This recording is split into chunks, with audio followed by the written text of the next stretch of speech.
Cash, much easier. It's a bearer instrument. That's right. But also, this cash is hard to store as well. Yeah, that's why Cash we'll is bulky. continue using cash, but we will continue promoting Bitcoin because it Definitely. is the number one money. Everyone has to go through their personal journey of understanding what Bitcoin is and how the societal issues that we have today are stemming from the fiat system. Because of inflation and because of financial hardship, we're not reproducing at a high enough rate. It needs to be over 2.1 in order to replace population and grow. We need to fix that. And one of the only ways to fix that is to be able to have people actually save, store something that cannot be devalued, and that is Bitcoin. Civilizations come from people having access to property that is unconfiscatable, that they know that the government, that the monarch, that whoever's in charge is not going to take their property away, overtax it, and leave them alone so they can grow their wealth.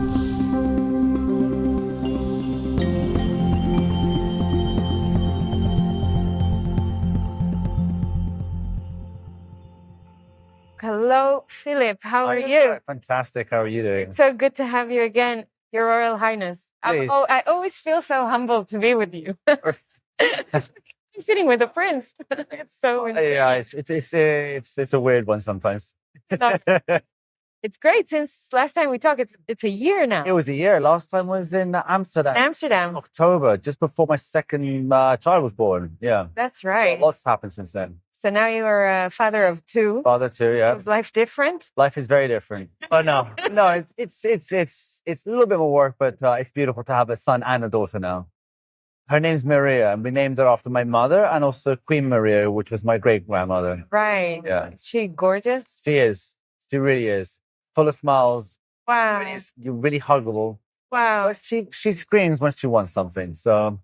And you guys moved back to Serbia? We've been living. We moved back 4 years ago, a long 2020. Okay. But the recent move is that we moved into the palace recently. Really? When can I come visit? Anytime you want. Anytime you want. Yeah. And It's a very recent move. okay. That's we're living in the thatch house in the palace grounds. It's the first house that was built in the property that my great grandfather King Alexander bought, and he built that house there as a place so he could oversee the construction of the old palace, the royal palace, and where he then moved into afterwards. But the thatch house where I'm living right now was then used as a place of education for my grandfather King Peter I and his brothers. As well as King Alexander's wife, Queen Maria, as her studio. She was an artist. Right. So it's got a lot of history, that place. And the original palace is being constructed? No, that was, completed construction 1930, I think something. And then the second palace was constructed 1936, but he was assassinated in 1934, so he didn't see the end of that construction. Yeah. And is there a museum there today? There's no museum, but there's tours. It's open to the public. Yeah, it's tours for the whole palace. For the whole palace? Not the bedrooms, but for the palace. Wow. There's a lot of history there, a lot of art, beautiful rooms, sculptures, furniture. Wow. And the area, the view, the history, it's beautiful. You can see also when the communists moved in, when they kicked us out. Yes. They actually got rid of a lot of the coat of arms and put either red stars or another sort of covering. It's still in place. Oh yeah. We keep history. We're not the type of people that erase history. Very good. Yeah. Wow. So people that come to Serbia should come and visit. Of course, it's open for visitors. Yeah. It's amazing. I'll give you a private tour, though. I would love to come and visit. Okay, that's wonderful. And what about you in the past year? So what have you been up to? What was your focus on in the last year? Last year was main focus is actually moving into the palace and getting my daughter christened in the palace chapel like her older brother was, Stefan. My daughter's, I said her name is Maria. And the last year it's a big transitional year, moving into the palace that my father wanted her to be christened in the palace. And also he said it was a good time to move into the house I talked about. And moving with family is not easy, so that took up a lot of time. Also working on Bitcoin as always. Attended a few conferences, a few meetings here and there. Jan 3, we launched our wallet in the beginning of the year on January 3rd, 2024, Aqua. and it's been a success.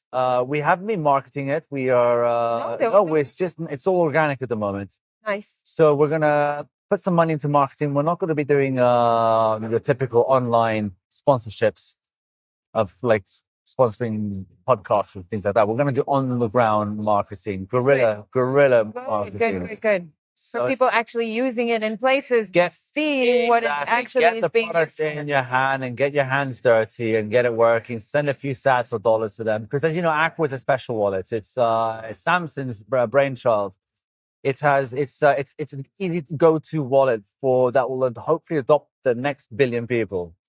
That's what Jan 3 is about, is trying to onboard as many people as possible, not just talking about nation state onboarding, but speeding up hyperbitcoinization. And Aqua is your go-to easy to use wallet that your grandmother can use. That's right. I love that tagline. When you open the app, so you use it. Of course I use it. See? Since my episode with Samsung, I downloaded it and I started using it. And you like it? Of course, I love it. And that's the wallet that I use. I don't know if I should be saying it, but that's the wallet I use when I orange peel people. And that's like the first wallet. It's either wallet of Satoshi or Aqua or both. I don't have to say anything else. Yeah. So they download it. They don't need to put any KYC, nothing. No. They just download it. It says a wallet your grandmother can use. And I can forward sats in a second to them. And off they go. They have a wallet with sats in. That's it. Have sats on core as your savings account. Yes. They have your liquid account, which is your spending account, which is where you can send lightning transactions. So you see, liquid transactions. Thanks to the fact that you guys have those two layers implemented already inside the wallet, it helps me explain to people what layer 2 and layer 1 are very quickly because they see it in front of their faces. They're like, so what's this and what's that? And I explain it and they get it straight away. Exactly. So it's really easy to use. And there's USDT on it as well, which is big in Latin America. Actually, apparently, there's more USDT usage in Latin America than there's Bitcoin. Because of because of their economical situation. The sad thing is that USDT is mainly done on other chains, ERC20 and Tron and stuff like that. But we do big USDT on Bitcoin Liquid. Right. So when you you can use any other chain to transfer it into our wallet, USDT, and it will come up as liquid chain, Bitcoin. So it's a good way of getting rid of the shit coins, I guess. The others. The others, yeah. And then you can always convert back and forth. That's our business model at the moment. From on-chain to Lightning. Lightning to USDT, any sort of swap you want. We have some good technology behind that. So. Oftentimes, when I go overseas, for that's, I think, a use case that most people would like and would probably use in their day-to-day life. You go overseas, you do an on-chain transaction from your how do you call it? Cold storage wallet to your Aqua, to Bitcoin, like on-chain. And then you do a conversion to Lightning. You put your $500 or $1,000 in there. You go overseas. You don't have to take your cold storage with you and you just fly around. So it's just easy. And I don't have to carry the cash. I mean, I do carry a little bit of cash. You always want to do that, but you don't have to be afraid of, security in the airport. How much cash do you have? You have it in your Aqua wallet. Correct. And it comes with you wherever you go. Okay. And if you want to, if you go into Argentina, you can then convert those into actual physical cash. There's people in the streets doing that all the time. Easy. Yeah, easy. They want you... Yeah, the USDT to pesos. Obviously, now inflation is not such a big issue now, thanks to Milei. It's about 3-4%. But when we were there, visited 2022. The number is not the same as real life. You know what I mean? Yeah, it's 3-4%, but I still feel it. I still feel it. It's better than it was 2 years ago, but it's still, I feel it. Of course. We feel it all over the world. Of course. I feel it in Serbia when I go travel around. Switzerland as well.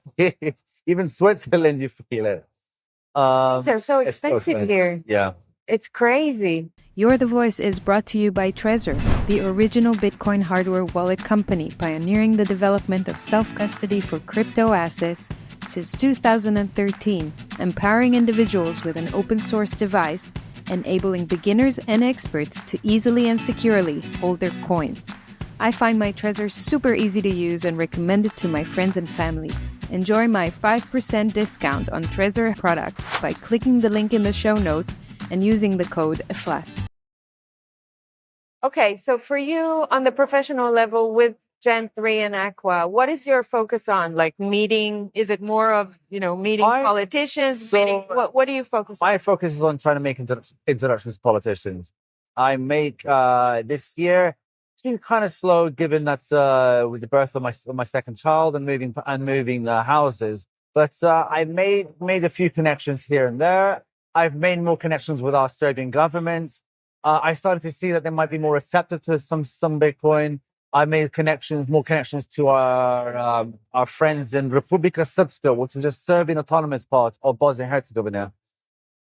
Yes, that's so. Okay. In 1992, there was a Dayton agreement that split the country and gave the Serbian people a big portion of land in Bosnia and Herzegovina it's run by Serbian government there. Okay.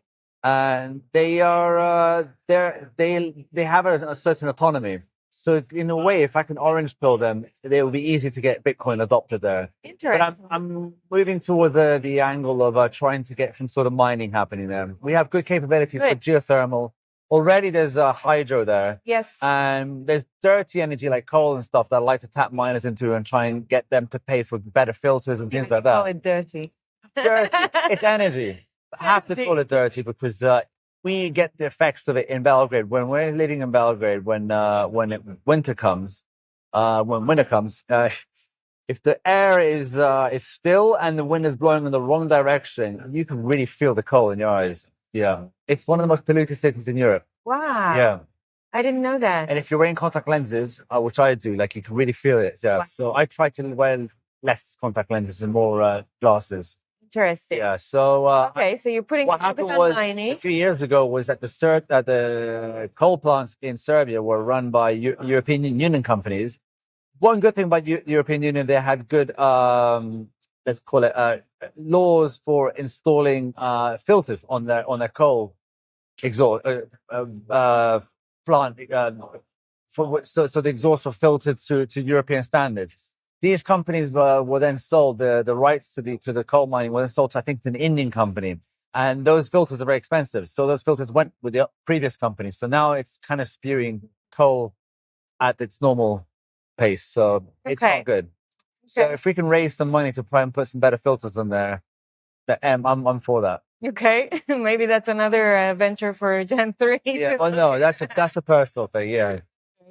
So if we go back to Gen 3, you're speaking with different politicians around the world, different decision makers. Yes. And, how do you think that the US action, the political action, is actually influencing a sentiment or a perception of Bitcoin adoption around the world when you speak with other countries or with other? I think that the recent election cycle has been a very positive thing towards Bitcoin.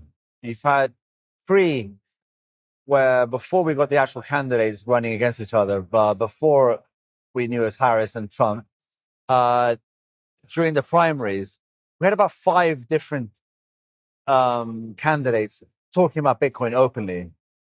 And now Trump was talking about Bitcoin openly. Trump went to Bitcoin Nashville and actually did a 45-minute presentation about Bitcoin. I don't know whether he fully understands Bitcoin, but I know he has people surrounding him that more or less understand Bitcoin. I believe his sons, Eric and we forget his other name, are Junior. That's it. How can I forget that? I don't know if they're maxis, but I think They get it. They get it. So I heard his son speaking, and that's it. So that's positive news. What was great was that Trump actually brought up the word self-custody and said the need for self-custody. That was monumental. 100% with you. And then you saw recently that Dennis Porter was announced that he's a co-founder of Satoshi Act Foundation, and he just I just interviewed him yesterday. Yeah, yesterday. That new law in Pennsylvania, the new Bill of Rights of right to self-custody in a swing state, important swing state for this Pennsylvania, huge state in America, very important state, and that could send a precedent for other states to follow a suit. Due to the complexities of U.S. laws, actually, this is actually a good thing that could actually encourage federal law to follow a suit. So very encouraging. So even I think no matter if it's a Harris or Trump administration, this could actually be very good for Bitcoin. I think I prefer I'll openly say that I prefer a Trump administration for a number of reasons, mainly for geopolitical reasons.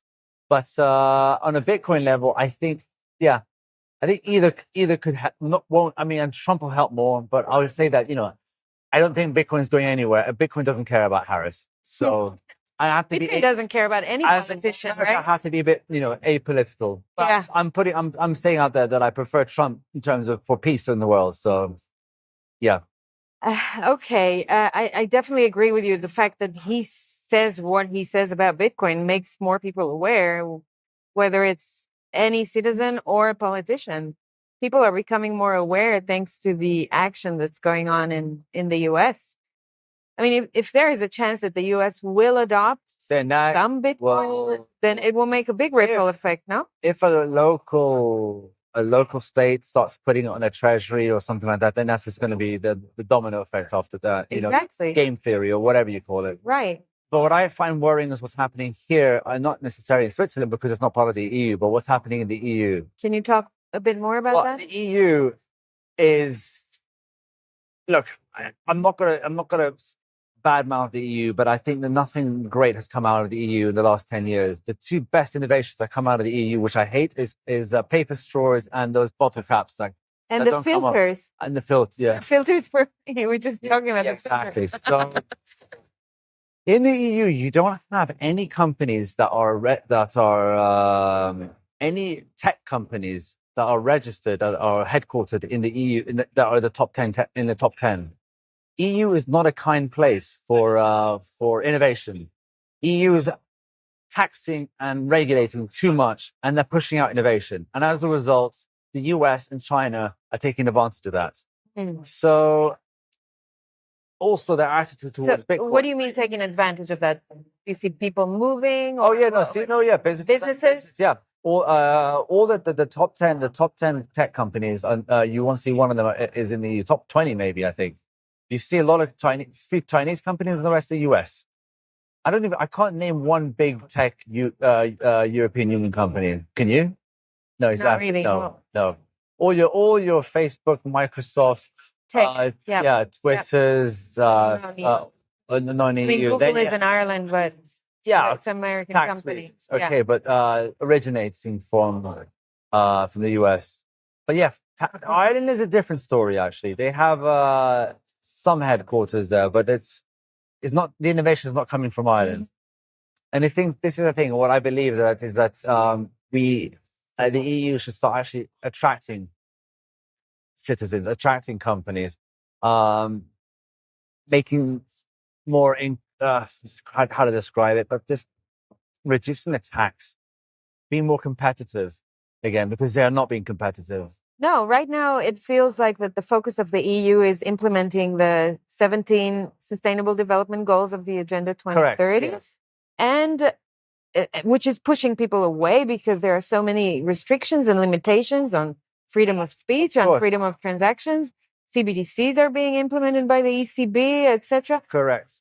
People don't really see the reason why, and energy prices keep going up and up and up all the time. Yeah, people don't see the reason why they should build their future in the EU. I've just now had lunch with someone who's they live in the European Union and they're looking to move out, and this is not the first case. I'm hearing a lot of this. People want to leave the EU, and open borders. Don't help either to the sense of security of people. An elected parliament that decides that it gives directives. The Commission, you mean? The European Commission? Yes. Yeah. That sends directives to the to countries to adopt. So they're basically destroying the sovereignty of nations. Right. And they're attacking just normal folk who are very proud of their country, of their origin. Right. And they will call these nationalists. There's nothing wrong with being a nationalist. Nothing wrong with they'll call it extreme right wing, and they'll label them extreme right wing. So what's happening there? Wow, causing divisions. Right. So someone up there is creating some sort of divisions. But we see some political leaders. I'm naming like the Hungarian president Erdogan, who's actually aware of this. He's a Christian. He understands the divisions and is actually awake to this, and I want to see more Erdogans out there in the European Union. He's also resisting the World Health Organization. Yes, exactly. If I'm not mistaken, right? Correct. Right. And with so going back to the EU, it was a great project up until they started to send directives from the commission. I think an open economic area is advantageous. Free trade. That's right. That's I'm going to. Are you coming next week to the conference No. in Prague? No. I'm going to attend the Free Cities Foundation nice. conference. It's called Liberty in a Lifetime. And Yeah, that's the I kind of attended stuff that they too. talk about. Exactly. So I was there 2 years ago at a Yes. good conference. Good people. Yeah.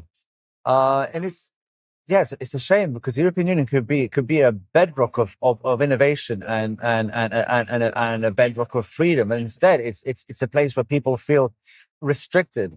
They feel that their speech, that their livelihoods are being taken away. That their freedom of speech is being attacked. And on top of that, Bitcoin is not kindly looked at in the European Union. You have countries like Italy wanting to impose a 42% capital gains tax on it. Crazy. You had the ECB coming out with this paper recently, saying that those early adopters are gonna benefit over later adopters, and it's too late, basically. I didn't understand. Okay, so how is it that companies like Amazon and Facebook and people like that, where people got in early and they're still allowed? No, it's Same in any asset. any asset, really. But it goes much greater than that, really. So, Philip, when we live in a world where today everything is so globalized, there's the good sides and the bad sides of it. But for citizens, when they look at what's happening in the EU and that trajectory that you're describing right now, they can vote with their feet. If they are smart enough to have Bitcoin, for example, where they store their hard-earned money and savings, they can take their Bitcoin and move to another country that opens exactly that opens opens their arms towards innovation, towards entrepreneurship, less taxation, better life. Exactly. And I think that we're going to start seeing that kind of modern Western migration happening in the next few years as more people discover Bitcoin and understand that they can do that. Yeah, I heard people even coming to want to move to Switzerland, coming to want to move here because of what's going on here. And it wasn't possible, say, 20, 30, 40 years ago when people wanted to leave the USSR. They couldn't take their money and go. No, now you can. Now you can. Now you can. That's a pretty powerful thing that didn't exist in the past, and Bitcoin enables that.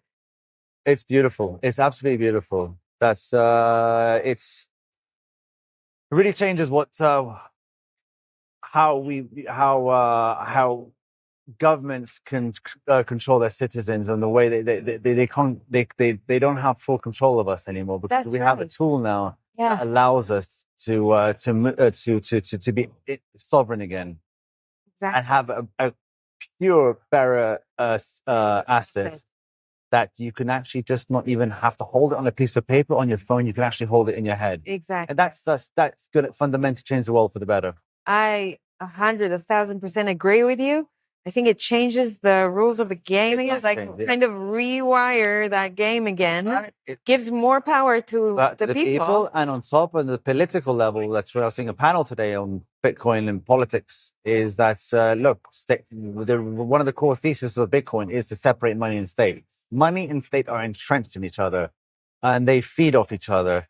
And that's goes hand in hand with the democratic cycles that we have. And that short-termism, that high preference behavior that we have, that if you take away the state from the money, I think you will still have economic cycles, 4 or 5 year cycles, but they won't be, I think leaders, if they don't have access to a money printer, they won't act as short-term and as they are today. It will help correct a lot of that societal decay that's happening this very moment, and it's accelerating.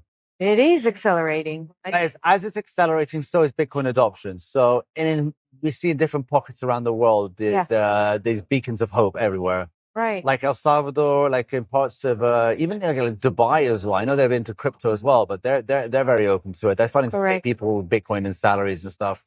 Abu Dhabi as well. The kingdom of Bhutan, they're mining Bitcoin. Then you discover that they have been doing all that all along. Smaller tax jurisdictions like the Seychelles, I believe, Mauritius, I believe, and then Isle of Man. If you're in the UK and you want to escape, Isle of Man, no capital gains. Madeira is pretty good. We forget Madeira. Yeah, exactly. That's a great place.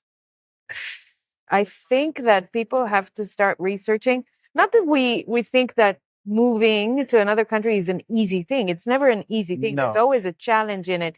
But For some people, it's easier they're today young, than it was when in they're the past. young, they don't have a family, they're not so attached, then they're thinking, okay, I'll vote with my feet. Exactly. In my position now, I'm settled in Serbia, and I will die on that hill, Good. and I will make changes there. And I will. We have a crypto law. I say crypto because it encompasses all that was introduced in 2021, Yes. and at least it recognizes it, and it's not going to ban it, but it's not positive. It's to get regulations to run a Bitcoin or crypto business. It's a lot of hoops and barriers that you got to go through, and the re-registration process. Like it took one guy who was the only crypto exchange in Serbia, ECD. It took him 2 years to regain his license. It's that it's that bureaucratic. So I'm going to try and make some moves to try and change that and work with local Bitcoiners and make them understand the difference between Bitcoin and crypto. And let's see if we can, and also we have the capital gains tax. Let's see if we can get rid of that as well. How high is it? 15 or 20%. And then try and have more tax advantageous situation and attract not just Bitcoin businesses, but IT businesses, because Serbia has a huge capacity of technical minds. We export a lot of our intellectual capacity to the rest of the world. Either they're based in Serbia and they work for a foreign company like Microsoft or Oracle or something like that, or there's small services, like agencies, or they just leave the country, and that's the brain drain that we have. We have a lot of brain drain from IT, but a lot of brain drain for a lot of people in financial services and insurance, law, and stuff. There's a lot of intelligent people that come out of Serbia. Educated people, and they will go somewhere else to get a better life, and then they send money back home. I would like them to stay in Serbia. We're going to make better laws for them and make entrepreneurship easier for them. Interesting. And really focus on Serbian companies. I made some contacts with some local Serbian companies, IT companies that are hiring about 70, 80 people who are very, very motivated in retaining Serbian talent within our borders. And yes, okay, we'll have to pay taxes, but reduce those taxes. Make it more attractive, because we're not making it that attractive enough yet. Because Serbia has a lot of other things that we can offer. It has its society is not as decayed as much as the liberal West has. We don't do that LGBT stuff. Okay, yeah, there's some marches and stuff, but the majority of the population are not bought into it. So yes. So they're very traditional still. Yes. The Orthodox Church there is still very, people still go to church a lot. It's family values are still strong there. Having said that, though, we because of the financial situation there, because of inflation and because of financial hardship, we're not reproducing at a high enough rate. We have the same reproduction levels as the liberal West at 1.412. When it needs to be over 2.1 in order to replace population and grow. So we need to fix that. And one of the only ways to fix that is to be able to have people actually save or store something that cannot be devalued. And that is Bitcoin. Right. Yeah. Which is like the bottom line of which all is the this. bottom line. Yeah. It is that having to have a good private individual private property rights. That is the foundation of a stable society, of how to grow civilization. That's the birth of civilizations, come from people having access to property that is unconfiscatable, that they know that the government, the monarch, the whoever's in charge is not going to take their property away, overtax it, and leave them alone so they can grow their wealth. And therefore, they're comfortable with their future, with what they have that's going to grow. So therefore, they can invest in themselves, number one, which then invest in their families, then invest in their communities, and therefore that grows civilizations. And that's the birth of civilizations, is through strong individual property rights, which nowadays is Bitcoin. Perfect. I'm with you. Sound money, hard money. Exactly. Last time we spoke, you told me that the people of Serbia also really love their cash. How is it going in Serbia with like cashless moves? They tried. So 2021, sorry.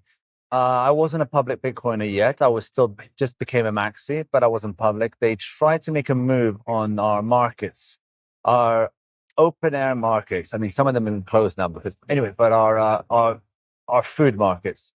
I go shop in the food market. That's where I get most of my food, mainly meats, but I get some vegetables in there for the family. And that is all in cash. Some accept cards, but that's all cash. They try to fiscalize that, meaning that they want that to be tracked by cards, by money, by the fiat rails. Huge uproar, because that's known as the grey market. And basically they realized, no, we can't encroach that. That's the livelihood of a lot of people. So cash is It didn't work? Didn't work.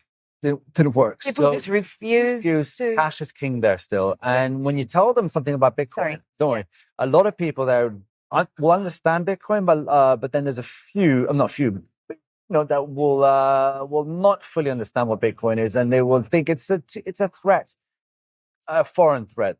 The people there, they've had issues with foreign powers, mainly with their sovereignty and destroying our way of our bombing us and destroying our sovereignty, as I said, and just there's not much threats for international powers, let alone our own government as well. So